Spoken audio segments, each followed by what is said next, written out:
Uşağın ağzından, dodağından öpülməsi bir sevgi göstəricisi ola bilməz. Bu, uşağın şəxsi sərhədlərinin pozulması, məhrəmiyyətinin pozulmasıdır. Ümumiyyətlə, uşağın inkişafı tam formalaşmadığı bir halda onun dodağından öpülməsi şəxsi sərhədlərini anlamasına mənfi təsir göstərir. Uşağın fiziki, psixoloji, cinsi, həmçinin emosional inkişafın tam formalaşmadığı dönəmdə dodağından öpülməsi uşaqda belə bir düşüncə yaradır ki, mənə başqaları da belə davrana bilər, yəni dodağından öpə bilər. Tək dodağından öpmək deyil, uşağa aşkım, sevgilim deyilməsi, uşağı aqressivcəsinə qıdıqlanması, zorla yedirilməsi, həmçinin onu incidəcək dərəcədə qucaqlanması belə uşağın şəxsi sərhədlərini pozur və onun sağlamlığı üçün zərərli davranışdır. Əgər böyüklər tərəfindən bu yanaşma uşağa qarşı davam edərsə, irəlidə uşaqda qurban psixologiyası yaranır.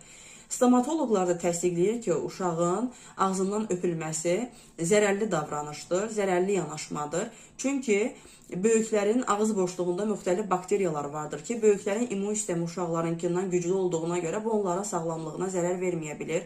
Ancaq uşaqlarda immun sistemi zəif olduğuna görə ağzından, dodağından öpüldüyü halda bu uşağın sağlamlığına zərər verər və müxtəlif xəstəliklərin yaranmasına səbəb ola bilər.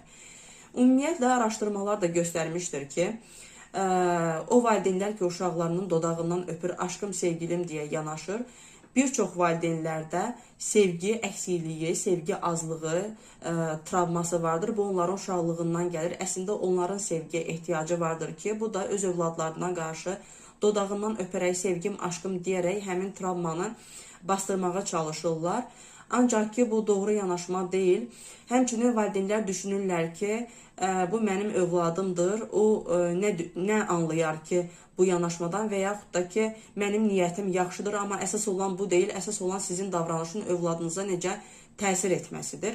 Ona görə də bu mövzuda valideynlərin diqqətli olması lazımdır. Həmçinin uşaqlar evdə gördükləri davranışı gedib çöldə də sərgiləyirlər və evdə əgər uşağın dodağından öpülürsə, uşaq düşünür ki, bunu mən başqalarına da edə bilərəm və başqalarına səmimi görünmək üçün, simpatik görünmək üçün, onların diqqətini cəlb etmək üçün gedib başqa insanların dodağından da öpə bilər.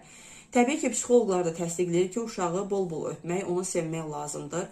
Hətta gündə 8 dəfə öpülməsi uşağın onun sağlamlığı üçün vacibdir. Lakin onun məhrəm bölgələrindən deyil, ona zərər verməyəcək dərəcədə əllərindən, üzündən, başından öpülməsi daha məsləhətlidir.